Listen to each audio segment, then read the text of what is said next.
So yes, we all remember this yesterday. Mark's minimal attempt at chicken wings with nothing more than a bottle of Frank's Red Dot and pretty much nothing else. And yeah, we know the deep conversation we got into about the whole washing of the chicken. I could get into this conversation all day about washing chicken. I mean, this is the NHS website coming with us talking about washing chicken and sticking it in your sink and splashing under the water as their way of justifying how washing chicken is wrong. Like, this is where common sense has to come in. When someone tells you about washing chicken, we're not talking about splashing it under a sink. We're talking about putting it in a bowl with some water, adding a bit of vinegar, a bit of lemon, salt, whatever you need to do, and cleaning your chicken that way. There's no splashing about, there's no high tap going on anything.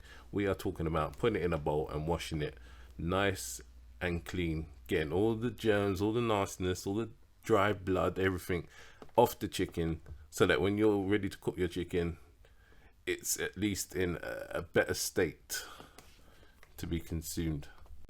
Take one look at the bowl, after the chicken has been cleaned. Look at that, all that muck in there. That's what you're cleaning off. And it's not by using the tap. I mean, once you take it out, you can pat your chicken dry if you're moaning about it being wet. And when I say pat it dry, I'm talking about using kitchen towel to maybe pat it dry. We're not talking about getting your tea towels, which you use to dry your dishes and all that. I'm talking about standard paper towels. Dab them dry if you have to. And then, we've got to talk about hygiene as well. Once you finish doing what you're doing, clean out all your utensils. You could use your little Dettol spray. Bleach, I'd say, is the best thing to use because you have used chicken and there is chance of contamination.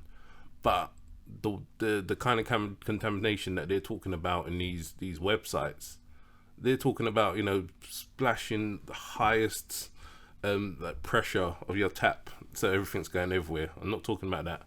When the chicken's washed, you're caressing the chicken with gloves on. Mind, I showed the picture of that. You're using the gloves, you're caressing, you're cleaning the chicken that way. You're not splashing anything about. But then once you finish, you clean your utensils. You spray it out with a bit of bleach, a bit of Dettol, and then you put that stuff away. So now your meat is ready. You've cleaned it, it's ready for the next stage, the seasoning. Now, I cannot overstate how important it is to season your meat. Now, the example I had before was, the chicken was just bunged in the oven and cooked. You can't do that, man. You need to get the flavor on the chicken. It's not about coating the skin and then you're just getting the flavor of what you've put on the skin. The meat has to absorb the seasonings that you put on it. So that is the next stage. You have to season your meat. Now, I don't want to lord it over people with regards to how they season their meat, as long as they just season it. I mean, everyone has their own different styles and ways that they want to do it. You could go with the liquid seasoning, the Maggies and so on.